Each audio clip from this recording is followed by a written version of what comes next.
हरे कृष्णा। सभी भक्तों का स्वागत करना चाहेंगे हमारे भगवत गीता के 10वें अध्याय के चर्चा सत्र में। प्रारंभ करते हैं प्रार्थना से। प्रपन्न पारिजाताय तोत्र वेत्रैकपाणये ज्ञान मुद्राय कृष्णाय गीतामृतदुहे नमः। ओम अज्ञानतिमिरान्धस्य ज्ञानाञ्जनशलाकया चक्षुरुन्मीलितं येन तस्मै श्रीगुरवे नमः। नमः ओम विष्णुपादाय कृष्णप्रेष्ठाय भूतले श्रीमते भक्तिवेदांत स्वामीन इति नामिने। नमस्ते सारस्वते देवे गौरवाणी प्रचारिणे निर्विशेष शून्यवादी पाश्चात्य देशतारिणे। जय श्री कृष्ण चैतन्य प्रभु नित्यानंद श्री अद्वैत गदाधर श्रीवासदि गौर भक्त वृंद। हरे कृष्ण कृष्ण कृष्ण हरे हरे हरे राम राम राम हरे हरे। हरे कृष्णा।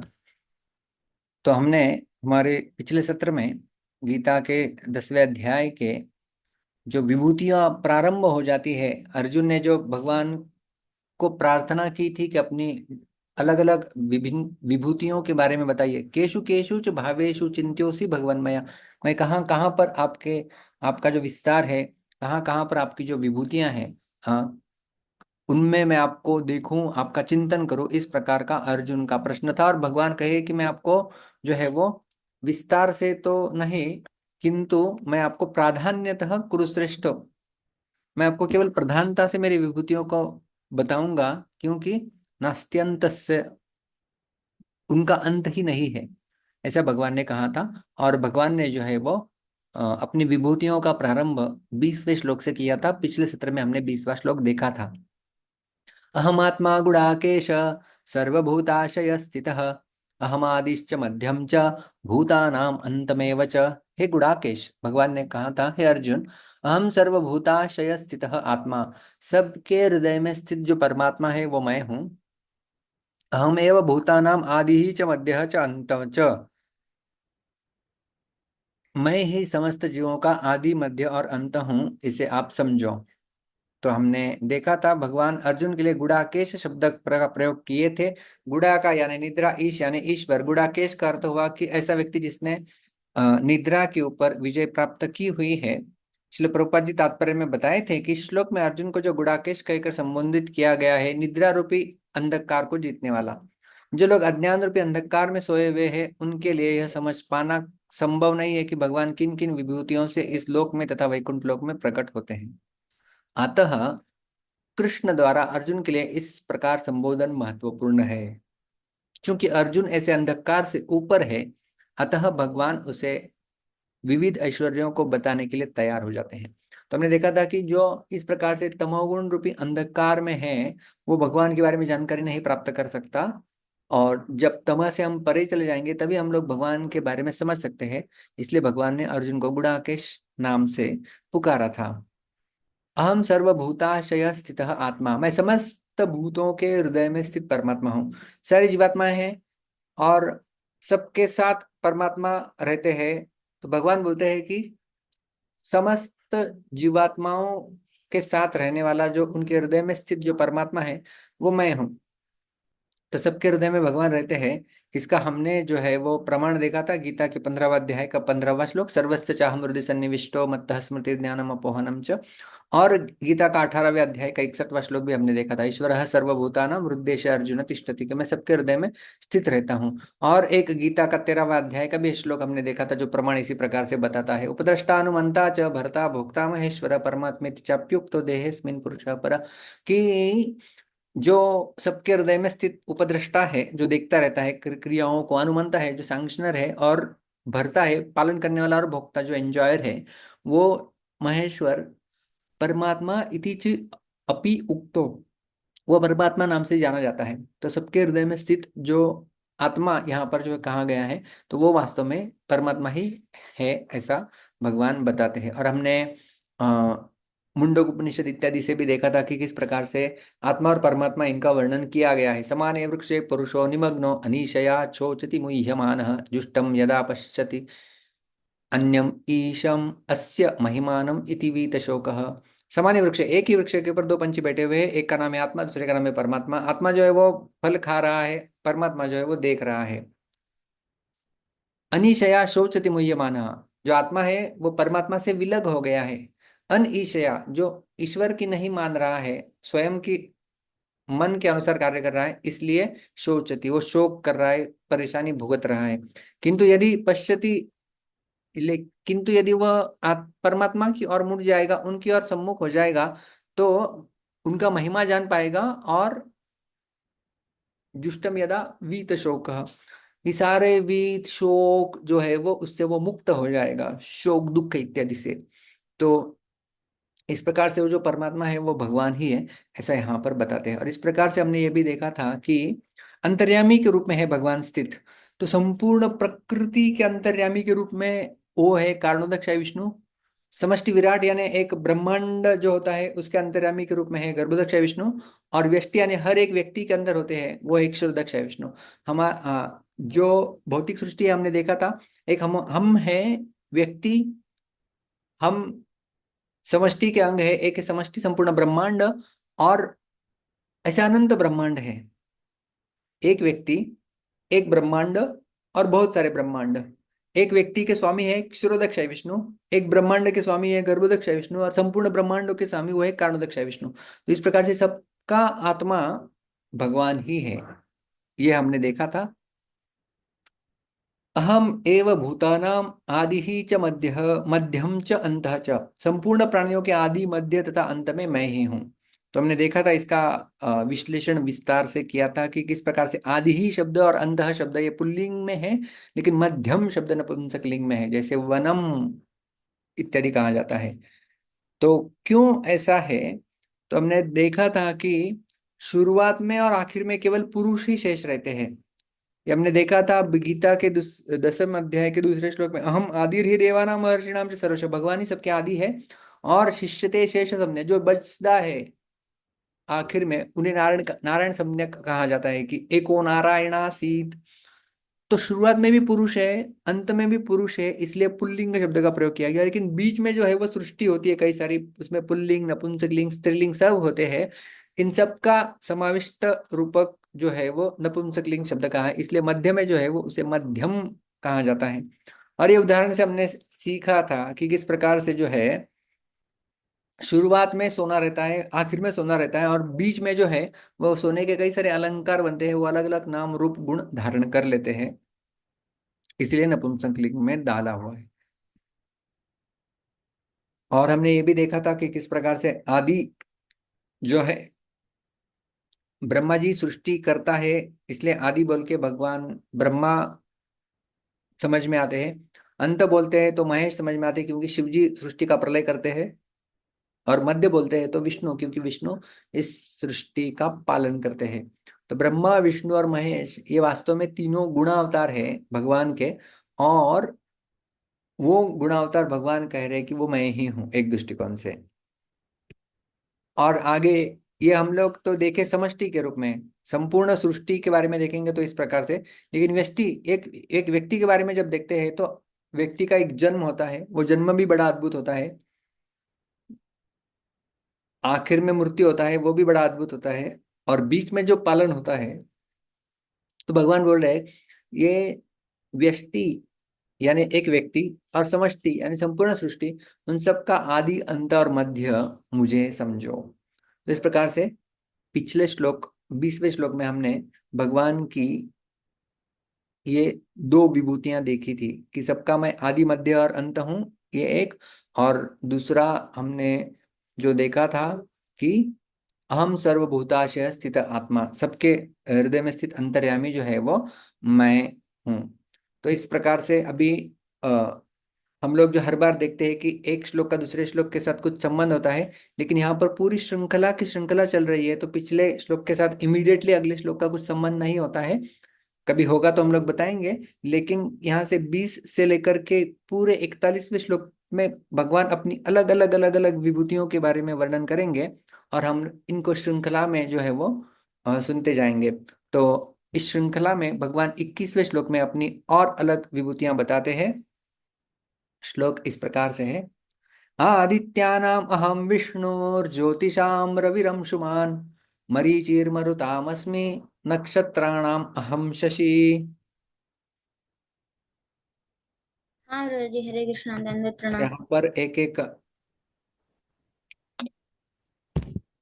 शब्द को हम लोग देखेंगे, दो दो बार उच्चारण करेंगे। आप सब लोग मेरे पीछे उच्चारण कर सकते हैं। आदित्यानाम, आदित्यानाम, आदित्यानाम, आदित्यानाम, अहम, अहम, अहम, अहम, विष्णुः, विष्णुः, विष्णुः, विष्णुः, ज्योतिषाम, ज्योतिषाम, ज्योतिषाम। ज्योतिषाम, यहाँ पर जो विसर्ग है वो रेफ में परिवर्तित हो जाता है। विष्णुर्ज्योतिषाम। विष्णुर्ज्योतिषाम। यहाँ पर जो रेफ है वो जो के ऊपर इस प्रकार से रफार आना चाहिए, किंतु हम अनुष्टुप छंद है इसलिए 8 अक्षरों का एक पाद होता है। तो इसलिए हम जो है वो इस श्लोक को इस प्रकार से विभाजन करते हैं। लेकिन जब उच्चारण होता है आदित्यानाम अहम विष्णु ज्योतिषाम रविरम शमान, आपके पास यदि भगवत गीता है तो आप खोल के देख सकते हैं। इसमें विष्णु और ज्योतिषम एक ही शब्द में दिया गया है। इस प्रकार से हम देख रहे हैं।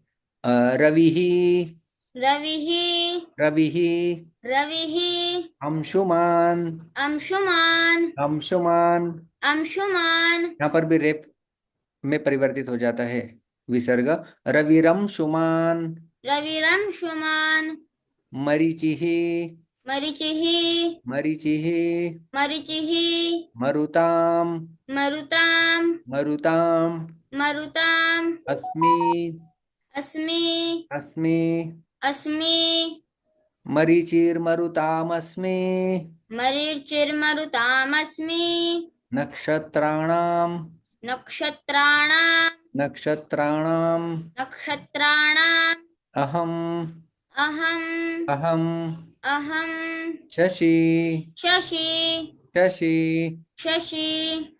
संपूर्ण श्लोक आप ही गाइए एक एक बार के साथ। आदित्यानामहं विष्णुर्ज्योतिषां रविरंशुमान् मरीचिर्मरुतामस्मि नक्षत्राणामहं शशि। थैंक यू उत्तम। गुरुजी, हरे कृष्णा, दंडवत प्रणाम। अविनाश प्रभु, मैंने आपको अनम्यूट किया है। हरे कृष्ण प्रभु, दंड प्रणाम। हरे कृष्णा।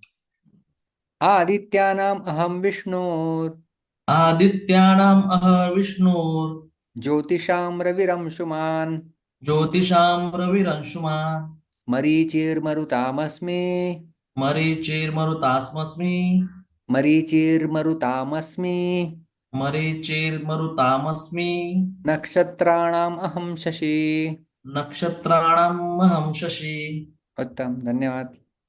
हरे कृष्ण। मीना हरे माता कृष्ण जी, प्रभु जी, हरे कृष्णा। संचालनाय आदित्यानाम् अहं विष्णुर्ज्योतिषां रविरंशुमान् मरीचिर्मरुतास्मि नक्षत्राणाम् अहं शशि। तो यहाँ पर जो है वो नक्षत्राणाम, यहाँ पर नीचे देख सकते हैं अहम शशि, नक्षत्राणाम अहम शशि, तो संयुक्त हो जाता है वो शब्द। नीलेश प्रभु, हरे कृष्णा दंड प्रणाम। हरे कृष्णा। आदित्यानाम अहम विष्णु आदित्यानाम् अहं विष्णुर् ज्योतिषाम रविरंशुमान् ज्योतिषां रविरश्मान् मरीचिर्मरुतामस्मि मरीचिर्मरुतामस्मि नक्षत्राणाम अहम शशि। नक्षत्रान्महं शशि। हरे कृष्णा। नागवेणी माता जी, दंडवत प्रणाम प्रभु। हरि बोल। हरे कृष्ण। आदित्यानामहं ज्योतिषां रविरंशुमान् मरुतामस्मि नक्षत्राणाम् अहं शशि। उत्तम माता जी, धन्यवाद। Thank you. गौरांगी, हरे कृष्णा प्रभु जी, दंडवत प्रणाम। हरे कृष्णा। आदित्यानाम अहम विष्णु आदित्यानाम अहं विष्णुर् ज्योतिषाम रविरंशुमान् ज्योतिषां रविरंशुमान् मरीचिर्मरुतामस्मि मरीचिर्मरुतामस्मि नक्षत्राणामहं शशि। नक्षत्राणाम् अहं शशि। उत्तम। हरे कृष्णा। तो देखते हैं, श्लोक बड़ा आसान है। यहाँ से आगे जो हमारे सारे श्लोक जो है वो बड़े आसान है, और समझना भी बड़ा सिंपल है। आज के श्लोक में इसका अन्वय देखते हैं। अन्वय करना भी बड़ा आसान है। अहम आदित्यानाम विष्णु हो। जो अदिति के पुत्र है, 12 पुत्र है उनके, ऐसा कहा जाता है, उनमें विष्णु मैं हूँ। ज्योतिषाम अंशुमान रवि ही। सारे ज्योतिर्मय पदार्थों में जो किरणों वाला है वो रवि, रवि यानी सूर्य मैं हूँ। मरुताम मरीचि ही अस्मि। जो मरुदगण है उनमें मरीचि मैं हूँ। और अहम नक्षत्राणाम शशि। जो नक्षत्र है उनका स्वामी शशि मैं हूँ। तो इस प्रकार से भगवान बता रहे, श्रील प्रभुपाद जी अनुवाद करते हैं। मैं आदित्यों में विष्णु, प्रकाशों में तेजस्वी सूर्य, मरुतों में मरीचि तथा नक्षत्रों में चंद्रमा हूँ। तो इस प्रकार से जो है वो भगवान यहाँ पर वर्णन कर रहे हैं। एक एक को हम लोग थोड़ा थोड़ा देखेंगे। अहम आदित्यानाम विष्णु हूँ। आदित्य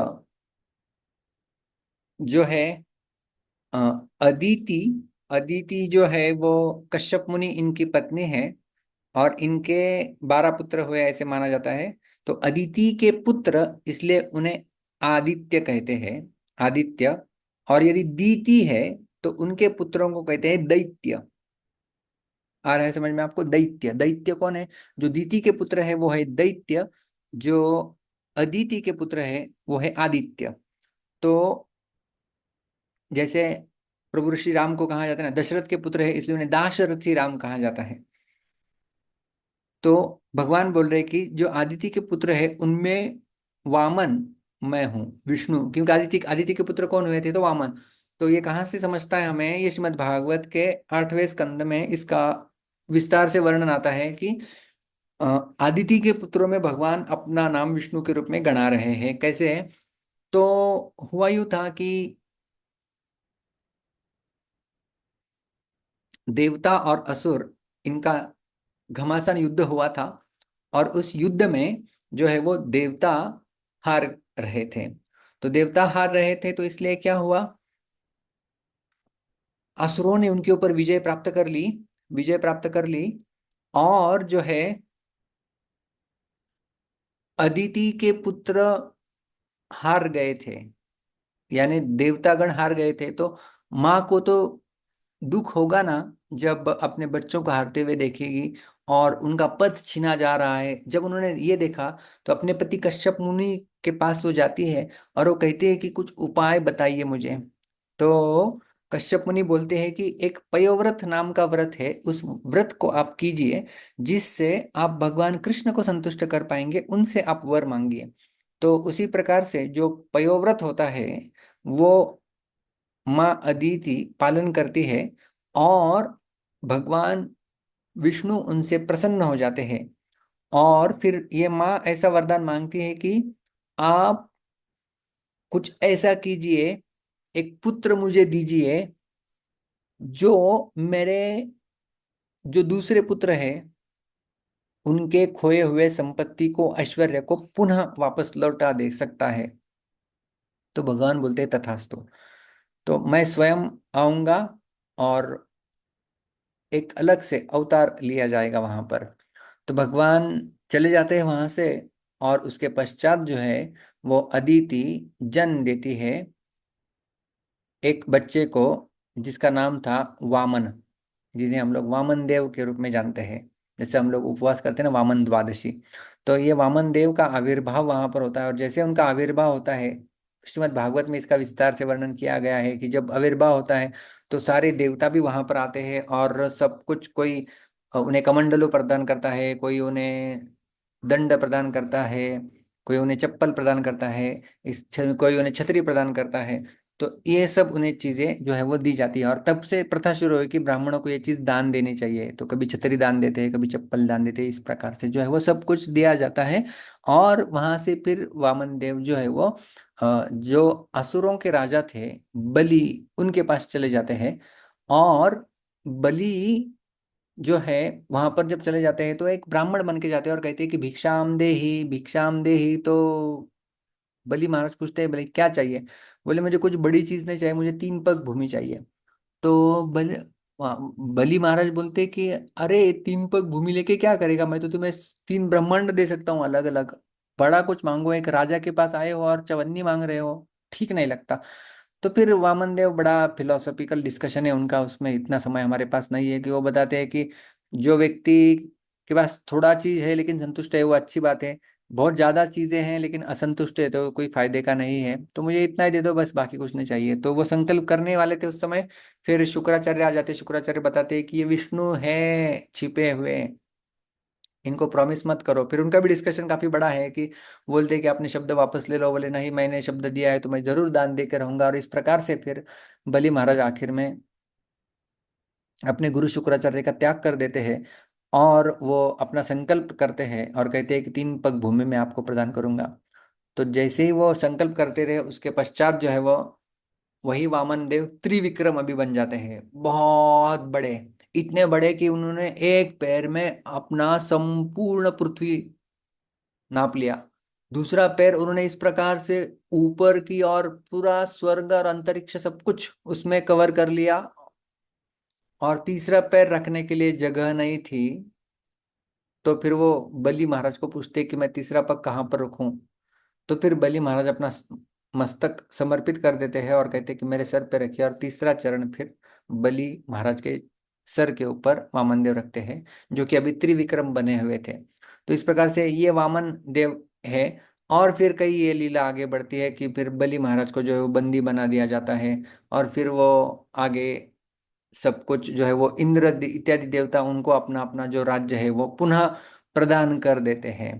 तो ये जो हम लोग लीला देख रहे हैं, तो भगवान क्या बोल रहे हैं कि मैं आदित्यानाम विष्णु हूँ। ये जो आदित्य है, आदित्य के 12 पुत्र है, तो उनमें जो विष्णु है, जो वामन है, वो मैं हूँ। तो ये त्रिविक्रम का जो है वो फोटो है। त्रिविक्रम यानी उनके बड़े पैर, एक चरणों में उन्होंने पूरी पृथ्वी, और दूसरे दूसरे चरण से उन्होंने संपूर्ण अंतरिक्ष नाप लिया था। और जब उनके चरण कमल ऊपर जा रहे थे तो आकाश का जो बाहरी आवरण है उसमें छेद हो गया, और जो कारण जल है, कारणोदक सागर का, वो धरातल पर आया।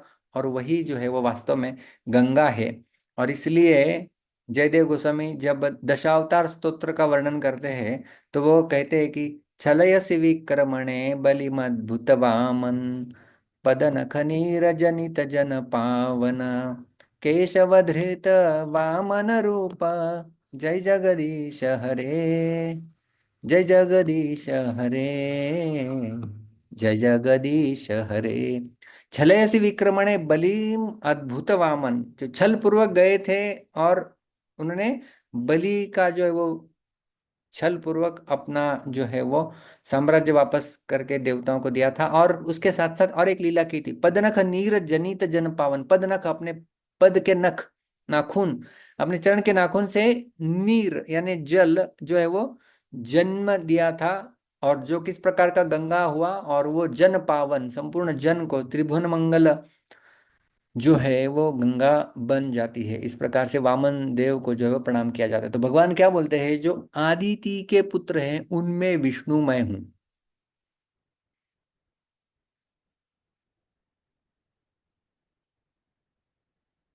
आगे जाते हैं, ज्योतिषाम अंशुमान रवि ही। ज्योतिषाम, ज्योतिषाम यानी प्रकाशमान वस्तुएं हैं। प्रकाशमान वस्तुओं में जो किरणों वाला सूर्य है वो मैं हूं। रवि सूर्य का ही एक नाम है।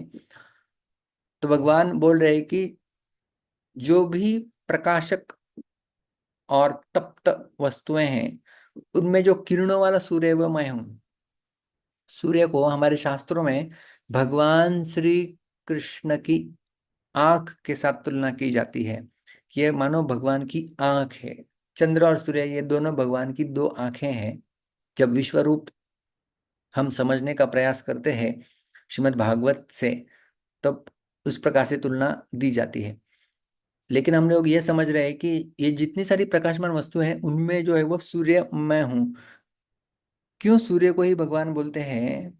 क्योंकि सूर्य की जो किरणें होती है वो बड़ी तेजस्वी होती है, और इस प्रकार से किरणों के आने से पहले ही जो आभास होती है उससे ही संपूर्ण अंधकार दूर हो जाता है। तो सूर्य के अंदर कितनी क्षमता और शक्ति है देखिए। जब सुबह हो जाती है, सूर्य उदय हो जाता है, हम लोग कहते हैं, तभी किरणें भी नहीं रहती है, केवल आभास रहती है, लेकिन हम लोग लाइट बंद कर देते हैं हमारे, क्योंकि सुबह 6 बजे 6:30 बजे इस प्रकार से। तो धीरे धीरे जब सूर्य ऊपर आता है और 12 बजे का सबसे प्रखर सूर्य हम लोग देखते हैं, तो भगवान बोलते हैं कि वो सूर्य जो है वो मैं हूं। और एक जगह पर इसी प्रकार से भगवान ने कहा है 15वें अध्याय में। क्या आप में से कोई बता पाएगा कि भगवान कहाँ पर बोलते हैं कि सूर्य जो है वो मैं हूँ, सूर्य मैं हूँ? यहाँ पर तो चमकने वाले वस्तुओं में मैं हूँ, ऐसा कहा गया है। कोई बता सकता है?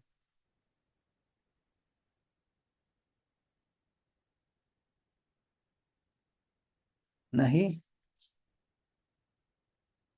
प्रभास्मि शशि सूर्योः, 7वें अध्याय में भगवान कृष्ण बताते हैं पुण्यो गंध पृथिव्याम च तेजश्चास्मि विभावसौ। तेजश्चास्मि विभावसौ, जो चमकने वाली वस्तुओं का तेज जो है वो मैं हूँ, वहां पर भगवान ने कहा था। और 15वें अध्याय में भी भगवान करते हैं कि प्रभास्मि शशि सूर्यो हो, जो सूर्य और चंद्रमा है उनका प्रभाव, उनका तेज जो है वो मैं हूँ। तो इस प्रकार से सूर्य देव की काफी महिमा जो है वो वर्णन की गई है। चलो, कोई तो बोल रहा है, गौरांगी। तत्तेजो विद्धि मामकं गामाविश्य च भूतानि धारयामि अहम ओजसा। नहीं, गामाविश्य च भूतानि धारयाम्य हम ओजसा उष्णामि चौषधि सर्वा सोमो भूत्वा रसात्मक। जी, चंद्रमा के बारे में वहां पर कह रहे भगवान। अविनाश प्रभु क्या बोल रहे हैं? प्रभु जी, वो एक थे ना, यदादित्य गतम तेजो जगत भासयते खिलम। यस यस, वही मैं एक्सपेक्ट कर रहा था। यदादित्यगतम तेजो जगत भासयते अखिलम यच्चंद्रमसि यच्चाग्नौ तत्तेजो विद्धि तत्तेजो मामकम्। विधि मामकम। Yes yes yes, good good good. आप सब लोग बड़े इंटेलिजेंट विद्यार्थी हैं। तो हमें इस प्रकार से कनेक्शन भी समझना चाहिए कि गीता में कहाँ पर भगवान बोलते हैं तो वो और कहाँ कहाँ पर किया गया। जैसे हमने देखा था भगवान सबके हृदय में स्थित होते हैं, तो हम समझ सकते हैं कि भगवान ने ये बोला था 10वें अध्याय के 20वें श्लोक में, और 15वें अध्याय के 15वें श्लोक में, और 18वें अध्याय के 61वें श्लोक में। तो इस प्रकार से जो है वो संपूर्ण गीता में इस प्रकार से जो है वो स्पष्ट हो जाती है हमारे सामने। तो भगवान यहाँ पर बोले ज्योतिषाम अंशुमान रवि, ज्योतिषाम रविरंशुमान। तो ये जो तेजोमय पुंज है सूरज, ये भगवान बोल रहे हैं कि ये मैं हूं। तो ये भगवान ने विभूतियों का वर्णन क्यों किया है? भगवान ने विभूतियों का वर्णन इसलिए किया है कि केशु केशु च भावेशु चिंत्योसी भगवान। मैं, अर्जुन का यह प्रश्न था कि मैं कौन से भावों में आपका चिंतन करूं। भाव के 2 अर्थ हमने उस श्लोक में देखे थे, आपको यदि स्मरण है तो। उसमें एक प्रमुख ये अर्थ लिया था हमने कि मैं कहाँ कहाँ पर आपके भाव को देखूं। कृष्ण भावना हम लोग बोलते हैं ना, कि मैं कुछ देखूं तो वहां पर आपका स्मरण हो जाए। तो जब हम सूरज को देखें तब हमें जो है वो इस प्रकार से भगवान का स्मरण होना चाहिए कि ये भगवान की विभूति है। और जब हम कभी सूर्य प्रकाश में जा रहे हो, तो जब हम उस प्रकार से भगवत चेतना में रह सकते हैं, जब हम ये स्मरण करेंगे कि मानो ये तो भगवान के साथ ही हम लोग हैं। हाँ? एक दृष्टिकोण से कोई भगवान का प्रगत भक्त होगा तो वो यही सोचेगा कि सूर्य की किरणें मेरे शरीर के ऊपर आ रही है, यानी मानो एक दृष्टिकोण से भगवान ही मेरा आलिंगन कर रहे हैं, है कि नहीं? क्योंकि भगवान बोल रहे कि ज्योतिषाम अंशुमान रवि, मैं वही मैं ही वो जो है वो प्रकाशमान दैदीप्यमान सूर्य हूँ। हालांकि सूरज को तेज भगवान से ही मिल रहा है और भगवान इससे कहीं बढ़कर है, लेकिन ये भगवान की विभूति है। भगवान की विभूति होने यानी जहां पर हम लोग भगवान का स्मरण चिंतन कर सकते हैं, सूरज के प्रकाश के पीछे भगवान का कहीं ना कहीं हाथ है। यदि उसको हम लोग देख पाए तो उस भाव को हमें यहाँ पर जानना है। जो अर्जुन का प्रमुख प्रश्न था, केशु केशु च भावेशु चिंत्योसी भगवान, मैं कौन से भाव में आपका चिंतन कर सकता हूँ। तो यहाँ पर हम लोग देख रहे हैं कि सूरज को जब जब हम देखें तो हमें भगवत चिंतन होना चाहिए कि ये भगवान का ही जो है वो प्रकाश है, तेज है। और खास करके मैं क्यों यहाँ पर जोर दे रहा हूँ, क्योंकि सूर्य और चंद्र ये ऐसे वस्तुएं हैं जो हम लोग रोज देखते हैं। और आपने ये प्रथा भी देखी होगी, सूर्य को लोग अर्घ्य देते हैं, जल अर्पण करते हैं। तो सूर्य एक ऐसे देवता है, भगवान ने कई जगह पर सूर्य का वर्णन क्यों किया है, क्योंकि सूर्य एक ऐसे देवता है जो एक्सेसिबल है, जिनको हम लोग देख सकते हैं।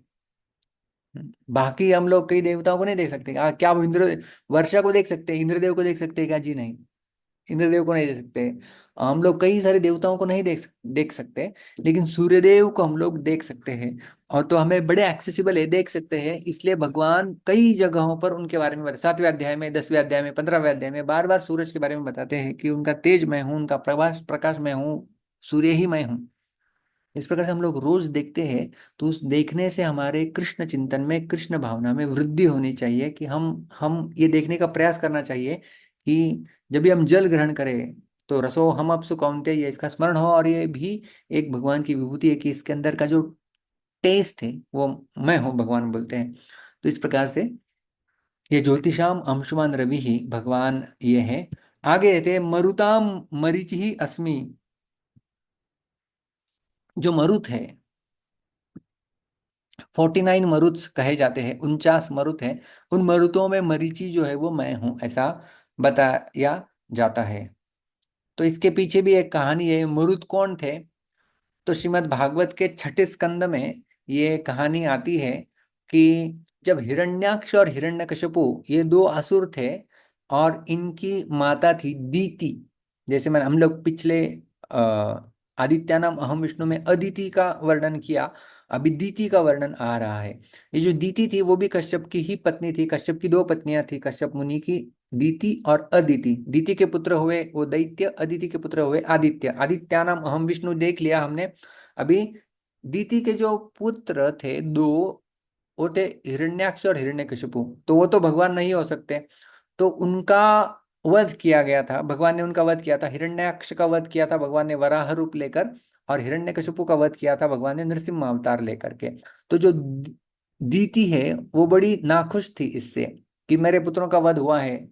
और किसने किया है? ठीक है, विष्णु ने किया, लेकिन विष्णु को तो मैं कुछ नहीं कर सकती, लेकिन किसकी वजह से किया है? इंद्र की वजह से। चलो इंद्र, तो इंद्र को उसने अपना शत्रु मान लिया था। और वो पुनः अपने पति कश्यप के पास जाती है और कहती है कि देखो, इंद्र ने इस प्रकार से जो है वो, उसके कारण मेरे दो पुत्रों का वध हो गया है, मुझे इंद्र से बदला लेना है। तो मुझे ऐसा पुत्र चाहिए जो इंद्र का हनन करे। तो फिर अदिति को कश्यप जी ने पयोव्रत दिया था, और अभी जो है वो दीति को वो पुंसवन व्रत देते हैं। पुंसवन व्रत 1 वर्ष का होता है, और वो सारे नियम बताते हैं कि ये इतने समय खाने का, खाने के पश्चात हाथ पैर धोने के, सो जाने का, इस प्रकार से किस दिशा में आपका सर होना चाहिए, सब कुछ नियम बताते हैं। और बोलते हैं एक भी नियम में यदि कुछ भंग हो जाएगा तो क्या हो जाएगा, तुम्हारे जो बच्चा पैदा होगा वो इंद्र का मित्र हो जाएगा। तो चाहती थी कि नहीं, ये तो इंद्र का तो शत्रु मुझे चाहिए। तो वो बड़े कठोरता से नियम पालन करना शुरू कर देती है। तो क्या हो जाता है, एक दिन वो गलती से क्या हो जाए कि वो भोजन के पश्चात बिना हाथ पैर धोए सो जाती है। और इंद्र वहां पर जो है वो बालक के रूप में पहले से आए हुए थे, वो सेवा कर रहे थे उनकी। और वो देख रहे थे कि ये कभी कुछ नियम में भंग तो करेगी जरूर, क्योंकि उनके पता था, कश्यप मुनि ने बताया था, नियम का भंग हो गया तो क्या होगा। तो नियम का भंग कर देती है इंद्र, वो मौका ढूंढ लेते हैं और उसके गर्भ के अंदर प्रवेश कर लेते हैं। और जो शिशु था उसके 7 टुकड़े कर देते हैं। 7 टुकड़े कर देते हैं तो वो बच्चा रोने लगता है। बच्चा रोने लगता है तो इंद्र बोलने लगते हैं माँ रुदह, यानी रो मत, रो मत। रुदन, रुदन संस्कृत में कहते हैं रोने को, और माँ यानी नहीं। जैसे भगवान बोलते हैं माँ शुचः, चिंता मत करो। तो वो कहते कि मारुद, रोमत रोमत, तो मारुद मारुद करके उनका नाम हो जाता है मरुत। और फिर इंद्र अभी परेशान हो गया, ये 7 हो गए, ये रोने लग गए। तो अभी क्या, उसने और 7 टुकड़े किए उनके, और 7 टुकड़े किए, तो वो 7 के 7 × 7 49 हो जाते हैं, वो 49 टुकड़े हो जाते हैं, और 49 शिशु हो जाते हैं, और वो सब रो रहे थे। तो फिर वहां पर जो है वो वाणी आती है दिव्य, कि ये अभी तुम्हारे ही बंधु है, क्योंकि वो दोनों एक साथ थे ना, गर्भ के अंदर इंद्र गए थे, गर्भ के अंदर ये मरु थे, दोनों एक ही गर्भ से बाहर आएंगे तो भाई हो गए। तो इस प्रकार से फिर उन 49 को जो है वो इंद्र लेके जाते हैं। और माँ जो दीति थी, तो उसको जो पुंसवन व्रत करने के लिए दिया था कश्यप मुनि ने, वो व्रत करते करते करते उसका चित्त शुद्ध हो गया था। तो पहले इंद्र के प्रति द्वेष उनके मन में था, तो अभी वो द्वेष पूरा चला गया था, इसलिए वो अपने पुत्रों को अभी इंद्र को सौंप देती है, कहते कि आप ही लेके जाओ। तो ऐसे जो है वो ये जो 49 बने, ये मरुदगण, ये जो हवाएं चलती है, वो हवा के इंचार्ज, हवा को भी इसलिए कहते हैं ना कि मरुतः, संस्कृत में हवा को भी मरुत कहते हैं। तो वो सब वायुदेव के अंडर काम करने वाले हैं ये मरुदगण, और ये देवता बन जाते थे। वास्तव में एक्चुअली परीक्षित महाराज ये स्कंद में प्रश्न पूछते हैं इस प्रकार से कि वास्तव में दीति के पुत्र हुए, लेकिन वो देवता कैसे बने? तो दीति के पुत्र हुए, दैत्य होने चाहिए थे, लेकिन वो देवता कैसे बने? तो ये पूरी लीला वो सुनाते हैं कि कैसे वो दीति के पुत्र थे, लेकिन वो इंद्र ने इस प्रकार से वो उनका गर्भ में काट दिया, और वो फिर मरुदगण बन जाते हैं, देवता बन के वो चले जाते हैं। तो भगवान बोल रहे हैं कि मरीचिर मरुताम अस्मि, ये जो मरुत है उनमें मरीचि जो है वो मैं हूं। तो ये 49 मरुतों की कहानी जो है वो हमने देखी, कि ये जो 49 मरुत हुए, उनमें एक मरुत का नाम था मरीचि। तो बाय द वे ये मरीचि जो है वो ब्रह्मा के पुत्र जो मरीचि ऋषि है वो वाले मरीचि नहीं है, ये मरुद गणों के कोई श्रेष्ठ मरुत होंगे, उनका नाम मरीचि है। इस प्रकार से उनमें वो मैं हूं। तो यहाँ पर भगवान क्यों उनका उल्लेख कर रहे हैं? क्योंकि अ, शिशु के 7 टुकड़ों में विभाजन किया, तो एक्चुअली शिशु का मृत्यु होने चाहिए था, लेकिन वो 7 बच्चे बन जाते हैं, और 7 का वापस विभाजन किया तो 49 बच्चे बन जाते हैं। तो उनमें वो दिव्य शक्ति थी, कि उस दिव्य शक्ति के कारण उनका मृत्यु नहीं हुआ, और वो नहीं हुआ, इसलिए भगवान बोलते हैं कि वो मेरी विभूति है, ऐसा समझो, मेरी विभूति को देखो वहां पर, और उसमें जो सर्वश्रेष्ठ मरीचि है वो मैं हूं। अगला भगवान बताते हैं अहम नक्षत्राणाम शशि, कि जो नक्षत्र होते हैं उनमें शशि मैं हूँ, चंद्रमा मैं हूँ। तो चंद्रमा हम सब जानते हैं कि जो रात्रि का अंधकार जो है वो दूर करता है, और जैसा कि अविनाश प्रभु ने अभी स्मरण कराया कि उष्णामी च औषधि सर्वा सोमो भूतवा रसात्मक, कि मैं ही चंद्रमा का रस हूँ, मैं ही चंद्रमा हूँ जो रस के माध्यम से वनस्पतियों का पोषण करता है। तो ये जो सारे नक्षत्र है, कई सारे नक्षत्र होते हैं, अश्विनी भरणी कृत्तिका इत्यादि, ऐसे 27 नक्षत्र है। तो इन 27 समस्त नक्षत्रों के अधिपति जो है वो चंद्रमा, भगवान बोल रहे हैं कि वो मैं ही हूँ। तो एक दृष्टिकोण से चंद्रमा और सूर्य दोनों जो है वो भगवान है, हमें इस श्लोक में जो है वो समझ में आ रहा है। तो इस प्रकार से हमने आज के श्लोक में देखा, आदित्यानाम अहम विष्णुर्ज्योतिषाम रविरंशुमान मरीचिर्मरुतामस्मि नक्षत्राणाम अहम शशि। अहम आदित्यानाम विष्णु हूँ, जो अदिति के 12 पुत्र है उसमें विष्णु या वामन देव जो है वो मैं हूँ, वामन देव की कथा हमने सुनी। ज्योतिषाम अंशुमान रवि ही, जो भी चमकने वाले तेजोमय पुंज है उसमें किरणों वाला सूर्य मैं हूँ। और हमने देखा कि किस प्रकार से सूर्य हमें सबसे एक्सेसिबल देवता है, और हम जब सूर्य प्रकाश का अनुभव करते हैं तब हमने ये भगवान ही मानो हमें दर्शन दे रहे हैं, हमारा आलिंगन कर रहे हैं। इस प्रकार से हम हमारी कृष्ण चेतना को सदैव जो है वो बढ़ा सकते हैं, क्योंकि यही तो वास्तव में अर्जुन का प्रश्न पूछने का उद्देश्य था, केशु केशु च भावेशु चिंत्योसी भगवान मया। मैं कहाँ कहाँ पर आपका चिंतन करूं? तो भगवान चिंतन करने के लिए इस भौतिक संसार में कहाँ कहाँ क्या क्या चीज देखेंगे, तो मेरा चिंतन आपको होना चाहिए, मेरा स्मरण आपको होना चाहिए, उसके बारे में बता रहे हैं। अगला बताते हैं, मरुताम नरी मरीचि ही अस्मि। जो मरुदगण है, जो दीति के पुत्र हुए, 49 मरुदगण, उसकी भी स्टोरी हमने श्रीमद् भागवत के जो है छठे स्कंद से देखी, 49 मरीचियों की। और उसमें जो है भगवान कहे कि मरीचि मरुतों में मैं हूं। और अगला भगवान कहते हैं कि अहम नक्षत्राणाम शशि, कि जितने सारे नक्षत्र है, 27 नक्षत्र है, उन नक्षत्रों के अधिपति के रूप में चंद्रमा जो है वो मैं हूं। तो इस प्रकार से हमने जो है वो आज का जो श्लोक है हमारा, यहाँ पर जो है वो हो जाता है। 4 विभूतियां भगवान ने आज के श्लोक में बताई हुई है। तो एक अनाउंसमेंट पुनः एक बार, जैसे हमने पिछली बार किया था, कि जो हमारी कुरुक्षेत्र यात्रा जाने वाली है 21 फरवरी से लेकर के क्षमा करना, 23 फरवरी से लेकर के 28 फरवरी तक, 6 दिन की, 6 दिन में संपूर्ण भगवत गीता समझने का हमारा प्रयास रहेगा। तो आप में से जो भक्त आना चाहते हैं, हमारे व्हाट्सएप ग्रुप में हमने ऑलरेडी उसके बारे में जो जानकारी है वो दे रखी है, उसे आप देख सकते हैं और इस यात्रा का आप लाभ ले सकते हैं। बहुत बहुत धन्यवाद। हरे कृष्णा। ग्रंथराज श्रीमद् भगवद गीता की जय। श्रील प्रभुपाद की